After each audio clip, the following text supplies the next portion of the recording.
정부 출범 100일이 됩니다. 이재명 정부 출범 100일을 국민과 함께 진심으로 축하합니다.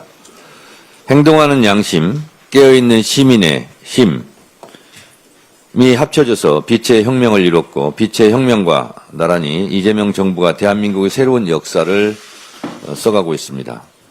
광화문 촛불로 여의도 응원봉으로 내란의 어둠을 몰아내 주신 국민 여러분들께 다시 한번 감사드립니다.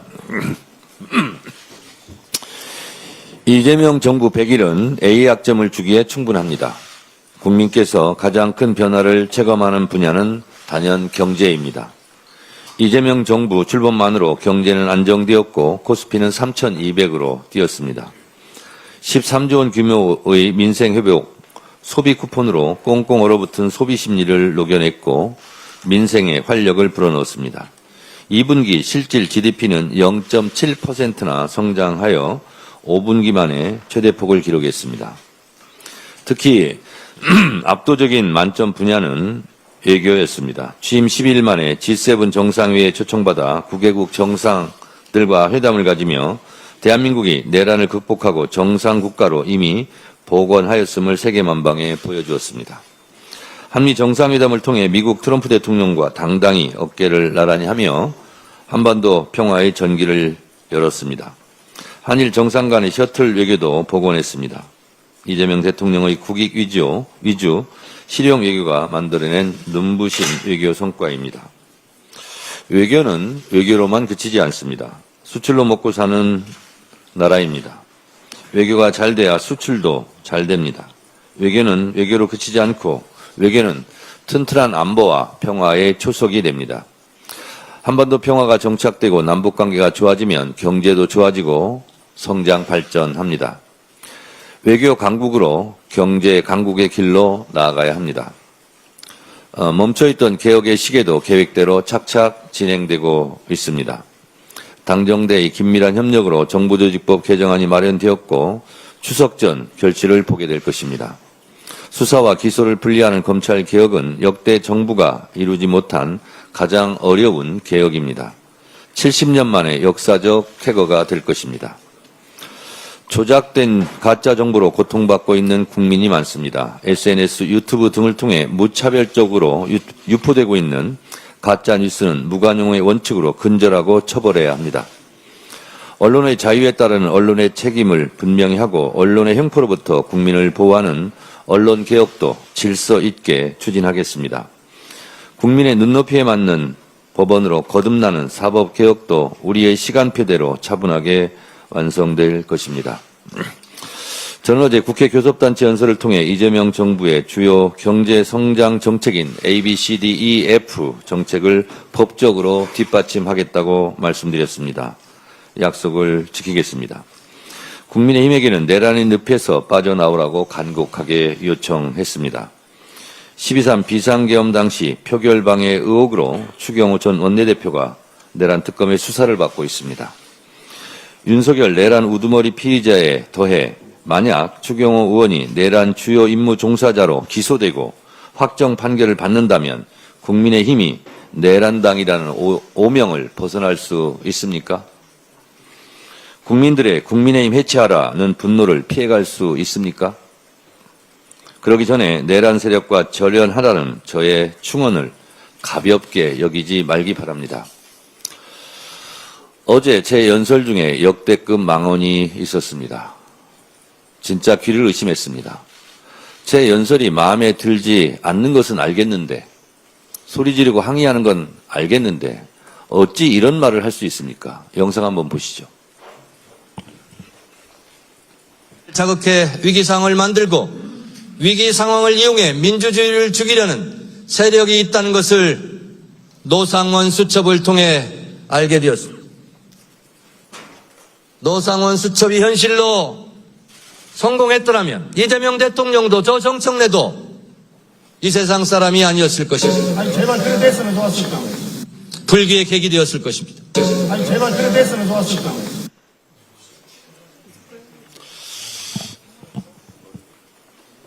믿어지십니까? 노상원 수첩은 비상계엄 때 수백 명, 수천 명을 진짜 죽이겠다고 살해하려고 살인 계획을 한 것입니다. 그것이 성공했다면 이재명 대통령도 저도 그때 죽었을 겁니다. 그것을 경고하고 있는데 그때 죽었으면 좋겠다는 것입니까? 저 목소리의 주인공이 저는 낯익습니다. 묻습니다. 당신은 누구입니까? 제2의 노상원입니까? 이 목소리의 주인공을 찾습니다. 자수하고 사과하시기 바랍니다. 예, 다음으로 김병기 원내대표의 발언이 있겠습니다. 민주당은 민생경제협의체를 신속히 가동하겠습니다. 지난 8일 이재명 대통령님과 여야 대표의 회동에서 민생경제 회복과 정치복원의 합의가 이루어졌습니다. 그것은 민생경제협의체의 신속한 구성과 운영입니다. 내란 종식은 특검이, 국민의 삶은 국회가 책임져야 합니다. 민주당은 민생경제협의체가 국민이 체감할 수 있는 구체적인 성과를 낼 수 있도록 하겠습니다. 여야의 공통공약을 중심으로 입법과제를 논의해 가겠습니다. 민주당은 지난 7월에 자본시장법, 필수의료 육성관리법, 식품위생법 등 11개 공통공약 법안의 처리를 제안한 바 있습니다. 이번 기회에 배임죄 등 경제형벌 합리화도 논의했으면 합니다. 보이스피싱과 가짜정보의 근절도 민생과 직결되는 현안입니다. 국민의힘이 제안한 청년 고용대책, 주식 양도세 기준 조정 등을 허심탄회하게 논의하겠습니다. 민주당은 준비되어 있습니다. 국민의힘의 화답을 기다리겠습니다. 국회는 오늘부터 오송 참사 국정조사가 시작됩니다. 오늘 행정안전위원회에서 충청북도, 청주시, 검찰 등 관계기관의 보고가 진행됩니다. 15일에는 현장 조사와 유가족 간담회, 23일에는 청문회가 실시될 예정입니다. 김영한 충북지사, 이범석 청주시장 등 58명의 증인이 출석할 예정입니다. 오송 참사는 불가항력의 자연재해가 아니었습니다. 아니라고 무책임한 대응이 불러온 총체적인 인재입니다. 다시는 이런 일이 반복되어서는 안 됩니다. 국정조사는 참사의 진상을 철저히 규명하고 제도와 시스템을 근본적으로 고치기 위해 과정입니다. 안전보다 자기 양인을, 국민보다 자기 자리를 우선하는 몹쓸 관행을 이번에는 끝냅시다. 국민의 생명과 안전을 지키는 국회의 책무를 다하겠습니다. 다시 한번 14분 희생자분들의 명복을 빕니다. 사랑하는 가족을 잃고 큰 슬픔을 감당하고 계시는 유가족 여러분께 깊은 위로를 드립니다. 이상입니다. 다음으로 전현희 최고위원의 발언이 있겠습니다. 내일 이재명 대통령 취임 100일 기자회견이 열립니다. 인수위 없이 숨가쁘게 달려온 이재명 정부의 지난 100일은 내란으로 상처 입은 국민의 마음을 치유한 시간이었습니다. 전쟁의 상흔을 딛고 일어선 한강의 기적에 이어서 내란의 상처를 극복하는 국민 주권의 기적에 전 세계가 주목하고 있습니다. 세계를 깜짝 놀라게 할 K-대한민국의 미래를 펼쳐나가는 이재명 정부를 민주당은 당정 원팀으로 확실하게 뒷받침하겠습니다. 불체포 특권 포기 서약으로 자승자박한 권성동 의원의 구속은 사필 규정입니다. 뚜렷한 범죄 혐의와 증거를 쫓는 특검의 적법한 수사를 두고 터무니없이 정적 탄압 운운하며 비난하는 권성동 의원은 가뭄에 시달리는 강릉 시민들에게 부끄럽지 않습니까? 윤석열 정권에서 권력을 믿고 호가호위했던 친윤 실세 권성동 의원의 통일교 관련 부패 범죄 진상이 서서히 드러나고 있습니다. 권 의원이 진정 떳떳하다면 공언한 대로 불체포 특권 뒤에 숨지 말고 특검 수사에 적극 협조하기 바랍니다. 윤석열 김건희 정권의 방송 장악을 위한 방송 탄압 실체를 끝까지 추적해서 엄단해야 합니다. 윤석열 정권의 방송 장악 음모의 최대 피해자였던 MBC, YTN 언론노조가 어제 윤석열, 김건희 등 주요 책임자들을 특검에 고발했습니다. 2022년 9월 전국민 강제 듣기 평가 시험을 치르게 했던 MBC 바이든 날리면 사건은 윤석열 정권의 방송 장악 신호탄이었습니다. 건진 법사가 윤영호 통일교 세계본부장에게 보낸 MBC를 없애려고 하는데 강하게 밀어붙여라. 피바람도 좋다라는 취지의 문자대로 윤석열 정권은 감사원, 검찰, 방통위 등 권력기관을 앞세워서 전방위적인 MBC 탄압을 자행했습니다. 특검 수사 과정에서 확인된 YTN을 인수할 수 있도록 조치하려 한다는 건진 법사의 또 다른 문자대로 30년 공적 보도 채널 YTN은 국힘 의원과 방통위까지 동원되어 유진그룹에 불법 매각되었습니다. 국민의 눈과 긴 언론의 재갈을 물리고 민주주의의 근간인 방송의 자유를 말살하는 일이 다시는 일어나서는 안 됩니다. 언론과 방송의 독립성 보장은 민주주의의 기본 근간입니다. 특검은 윤석열 정권이 자행한 방송 장악 범죄 행각을 낱낱이 밝혀서 다시는 이런 일이 일어나지 않도록 법의 심판대에 세우기 바랍니다. 윤석열 정권의 사냥개를 자처하며 정권을 옹호하고 야당 탄압에 앞장섰던 대표적인 기관 중에 하나가 감사원이었습니다. 그 중심에 있었던 사람이 최재해 감사원장입니다. 건익위원장 시절에 저에 대해서 정치적 표적 감사를 자행하며 탄압에 앞장섰던 최재해 감사원장이 직권남용과 협박 혐의로 공수처에 고발된 지 3년 만에 늑장 소환 통보를 받았습니다. 만시지탄입니다. 이미 감사원 최고 의결기구인 감사위원회의 무혐의 불문 결정에 이어서 검찰의 무혐의 종결 처리로 거듭 확인된 저의 무고함은 곧 최재해 감사원의 유죄를 의미합니다. 공수처는 더 이상 지체하지 말고 감사원 불법 감사 수사를 신속히 처리해야 합니다. 최재해 원장과 야합해서 감사원을 권력의 하수인으로 전락시키고 정치 사냥을 일삼은 유병호 감사위원, 최달령 전 사무총장도 일벌백계해서 정치감사원이 국민의 감사원으로 바로 서기 바랍니다. 이상입니다. 다음으로 한준호 최고위원의 발언이 있겠습니다. 네, 요즘 내란 정권 출신 기관장들 사이에서 새로운 유행이 번지고 있는 것 같아서 이에 대해서 짧게 논평하겠습니다. 이들이 느닷없이 기자회견을 열어서 피해자인 양 대국민 호소를 하고 있는 것인데요. 광복은 연합국의 승리로 얻은 선물이라고 망언을 한 김영석 독립기념관장이 그제 국회에서 감히 기자회견을 열었고, 어제는 이진숙 방송통신위원장이 정부 조직 개편안에 대해서 왈가왈부하는 말을 얹었습니다.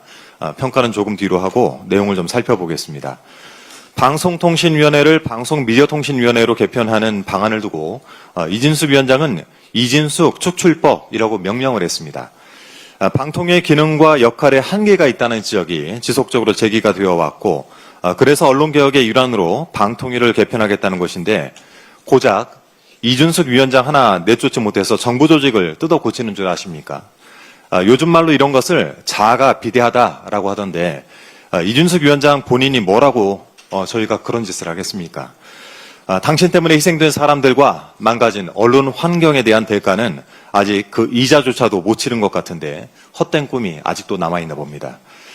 어제 과방위 법안 소위에서 방송미디어통신위원회 설치를 위한 방통위법 개정안이 처리가 됐습니다. 올드미디어인 지상파 방송부터 홈쇼핑, OTT까지 방송미디어 정책 전반을 관장하는 새로운 정부 조직의 탄생을 눈앞에 두고 있습니다. 5인 상임위원 체제를 상임위원과 비상임위원 체제로 개편을 하고 민원 사주 논란을 일으켰던 방송통신심의위원회는 위원장직을 정무직 공무원 신분으로 전환을 해서 각 위원회의 공공성과 책임성을 더 강화하게 됐습니다.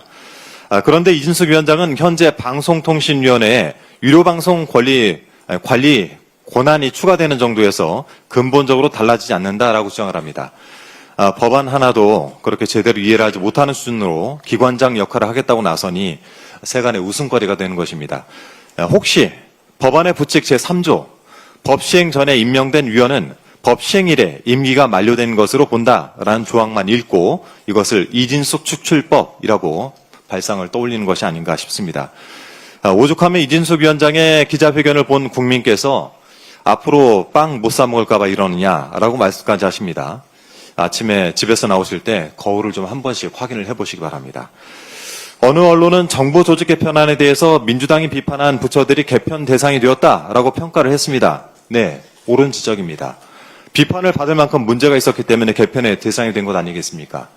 일부 정부 부처나 기관에서 아쉬움을 표하는 일이 있는 것도 잘 알고 있습니다만 개편을 단행하는 정부도 개편의 대상이 된 조직도 관련 법안을 심의하는 국회도 모두 국민을 위해 헌신한다는 마음가짐으로 같은 것이라고 생각을 합니다. 정부가 개편안의 강론을 잘 마련하고 실천해 나갈 수 있도록 민주당 또한 힘을 보태겠다는 말씀드립니다. 이상입니다. 네, 다음은 김병주 최고위원의 발언이 있을 건데요. 55분에 이석해야 되므로 속도를 좀 내주시기 바랍니다. 네, 천인 공로할 윤석열 정권의 이재명 죽이기 실체가 드러나고 있습니다. 이재명 죽이기 핵심 증인 남욱의 법정 발언이 검찰의 조작 기소 공소 사실을 뒤집고 있습니다. 대장동 민간업자 이익을 최대한 보장하기 위해 한국경제조사연구원 조사를 재검토하지 않았다. 이 진술은 이재명, 김용, 정진상의 기소를 깨맞춘 검찰 측 증인 유동규의 증언입니다. 그러나 최근 9월 5일 공판에서 남욱 증인은 이렇게 말했습니다. 그 부분은 유동규가 잘못 따랐다. 검사가 말하듯 처음부터 민간에게 이익을 몰아주기 위해 대장동 사업 구조를 짰다고 하는데 2015년부터 돌아가서 보면 전혀 아니다. 정치검찰의 공소사실이 무너진 겁니다. 또한 검찰은 이재명 당시 시장을 대장동 개발의 배임죄로 몰아갑니다. 이에 대해 남욱 증인은 이렇게 증언합니다. 당시 민간업자의 수익이 커져서 성남시가 많은 부담을 요구했고 이로 인해 김만배 회장이 만날 때마다 짜증을 냈다. 검찰은 배임이라 하는데 증인들은 오히려 성남시가 이익을 더 요구했다고 상반된 증언을 합니다. 이와 함께 검찰의 공소사실을 흔드는 결정적 발언도 있습니다. 검찰은 유동규가 남욱에게 9천만 원을 요구하며 형들에게 맞춰줄 돈이라고 말했다고 주장합니다. 그런데 남욱은 유동규에게서 형들에게 줄 돈이라는 말을 들은 적이 없다고 합니다. 오히려 유동규가 쓰는 건 줄 알았다고 진술합니다. 유동규가 말한 문제의 형들에게라는 발언은 검찰이 남욱에게 유동규의 진술을 들었느냐는 유도성 몰아붙이기 질문에 예예라고 답한 게 다입니다. 결국 검찰의 허위 진술 강요와 조작이 기소와 공소 증거가 된 겁니다. 더 이해하지 못할 일은 김용 전 부원장에 대한 과학 기술을 부정한 법원의 판결입니다. 검찰은 2021년 5월 3일 김 전 부원장이 퇴근길 성남시 분당구 유원홀딩스 유동규 회사에서 금품을 수수했다고 공소사실을 적시했습니다. 그런데 2심에서 김용 전 부위원장은 구글 타임라인을 제출해 검찰이 금품 수수했다고 적시한 2025년 5월 3일 오후에는 성남이 아닌 서울 반포에 있었음을 증명합니다. 구글 타임라인 원시 데이터를 변형하는 것은 기술적으로 불가능하다는 전문가의 감정을 첨부했습니다. 2심 법원은 김용 전 부원장에게만 과학적으로 입증된 증거를 배척했습니다. 윤석열 정치검찰의 조작 기소로 인해 이재명, 김용, 정진상 죽이기가 법원으로까지 이어지면 안 됩니다. 정치검찰의 조작과 왜곡은 바로잡고 신뢰받는 법 집행을 위해서라도 반드시 대법원의 공정한 판결이 필요합니다. 정의로운 법 집행을 위해서도 윤석열 정치검찰의 조작 수사와 조작 기소는 이제 끝내야 합니다. 이 와중에 국민의힘은 또 언론 재갈 물리기를 시도하고 있습니다.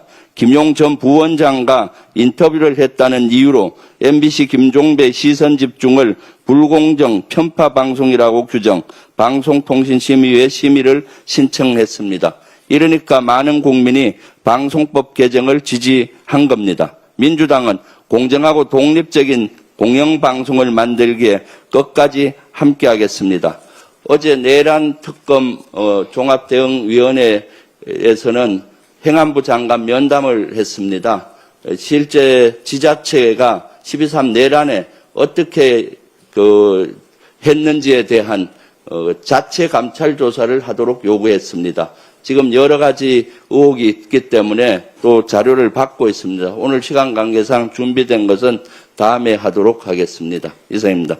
다음으로 이현주 최고위원의 발언이 있겠습니다. 네. 코스피가 4년 만에 3,300을 오늘 아침에 넘어서면서 연중 최고치를 경신 중입니다. 다시 조금 내려가긴 했습니다만, 한 달간 박스권에 있다가, 이렇게 다 올라갔는데요. 미국의 기준금리 인하에 대한 기대감도 있겠지만, 정부의 정책 모멘텀에 대한 기대감이 크다, 이렇게 판단합니다. 주식 양도세 대주주 기준과 관련해서 현행 50억을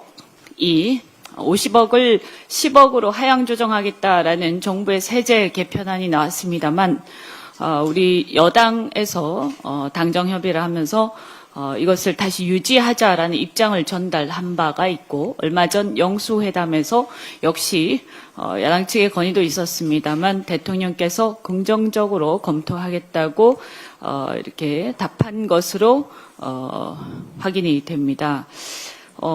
많은 기대를 하고 있습니다. 또 배당 소득세, 배당 소득 분리과세 도입 등 코리아 디스카운트가 해소될 수 있는 여러 제도적 개선 이런 것들을 저희 국회에서 여당이 앞장서서 해내면서 머니무브와 코스피 5,000원에 대한 이재명 정부의 의지 함께 하도록 하겠습니다. 미국 조지아주에 구금된 한국인 근로자를 데려올 전세기가 현지 시간 10일 오후 2시 30분 전후로 출발할 것으로 전해졌습니다. 매우 다행스럽습니다. 가족 여러분께도 위로를 전합니다. 자진 출국 형식으로 출국하는 것으로 알려져 있긴 합니다만 끝까지 정부에서는 챙겨주시기 바랍니다. 그런데 여전히 미국의 수많은 공장 건설 현장에는 수천 명의 한국인 근로자들, 한국인 종사자들이 불안에 떨고 있습니다. 이들의 안전을 위해서 우리 정부는 즉각 미현지 투자를 위해서 관련해서 준비 중인 한국인 종사자 전원을 필요하면 귀국 조치하는 것을 추진해야 한다라고 저는 제안 드립니다. 한국인 종사자들의 안전이 보장되기 전까지는 저는 대미 투자도 전면 중단해야 한다라고 생각합니다. 이미 말씀드렸다시피 한미 간에는 전략적 산업 동맹 관계 구축 시점입니다. 그런데 이번 사태는 아무리 우리 기업 측이나 우리 종사자들에게 좀 부적절한 관행이 있었다라고 하더라도 쇠사슬과 족쇄 이런 것들이 우리 국민들에게 적나라하게 보여졌고 이것을 본 우리 국민들의 충격에 빠졌습니다. 해도 너무한다라는 생각을 하지 않을 수 없습니다. 저는 한미 간의 긴밀한 협력에 큰 시너지를 시종일관 강조해왔고 미국 중심의 국제 질서를 존중하는 입장입니다. 하지만 주권국가로서 대한민국 그리고 우리 국민의 안전보다 중요한 것은 없다라고 생각합니다.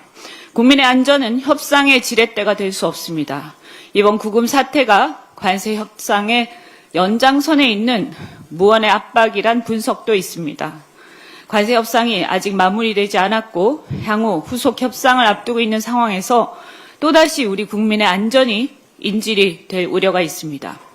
실제 미국 국토안보 장관은 훨씬 더 많은 단속 작전을 보게 될 것이다 라고 엄포를 놓고 있는 실정입니다. 따라서 국민이 안심할 수 있을 만한 미국 측의 확실한 약속이 있기 전까지는 공장 건설을 잠정 중단하고 비자 쿼터, E4 신설 등 해법부터 분명하게 마련할 것을 우리 정부에게 요청드립니다. 이미 영킴 등 관련 법을 발의해 놓은 상태로 알고 있습니다. 미국 측이 대한민국 국민의 안전을 협상의 지렛대로 삼았다면 우리 정부 역시 대미 투자를 지렛대로 삼고 협상에 임해야 할 것입니다. 미국 내 불확실성이 가중되면서 대미 투자 리스크는 날로 커지고 있습니다. 심지어 한국 기업들 사이에서는 미국에 가성비 낮은 공장을 짓느니 차라리 관세를 내면서 수출하는 게 낫다라는 하소연까지 나오고 있는 실정입니다. 더구나 상호 관세를 미국 대통령이 일방적으로 부과한 행위에 대해서 미 연방법원이 연방헌법 위반 여부를 심사하고 이미 대법원에 지금 계류 중에 있는 것으로 알고 있습니다. 이미 산자위에서는 이 문제에 대해서 지적이 있었는데 연방법원의 판결에 따라서 관세 협상이 폐기될 수도 있다라는 상황임을 우리 정부는 협상 시 감안해서 이 상황을 얘기를 꼭 하시기 바랍니다. 이러한 불확실성이 우리 투자를 위축시키고 불안을 가중시키고 있습니다. 이재명 대통령께서도 어제 국무회의에서 우리 국민과 기업 활동에 부당한 침해가 가해지는 일이 재발하지 않길 바란다는 말씀을 하셨습니다. 미국과 한국 간의 관계는 굉장히 오래된 동맹 관계입니다. 하지만 우리 주권과 국민들의 안전에 우선할 수는 없다. 다시 한번 말씀드립니다. 상호 신뢰를 토대로 안정적인 경제 협력이 이루어질 수 있도록 양국 정부가 노력해 줄 것을 촉구합니다. 예. 마지막으로 황명선 최고위원의 발언이 있겠습니다. 이재명 대통령과 여야 양당 대표 간 만남에서 민생경제 협의체 논의가 있었습니다. 민생경제를 살리는 일은 더 이상 미뤄서도 안 되는 과제입니다. 민생 앞에 좌우도 없고 국민 앞에 여야도 없습니다. 정치적 대립을 넘어 국민이 체감할 수 있는 변화를 만들어가는 것은 우리의 책무입니다. 민주당은 오직 민생으로 답하겠습니다. 민생을 살리는 길에 앞장서겠습니다. 민생은 민주당입니다. 이상입니다. 예. 이상 발언을 모두 마치고 당대표께서 회의를 폐하시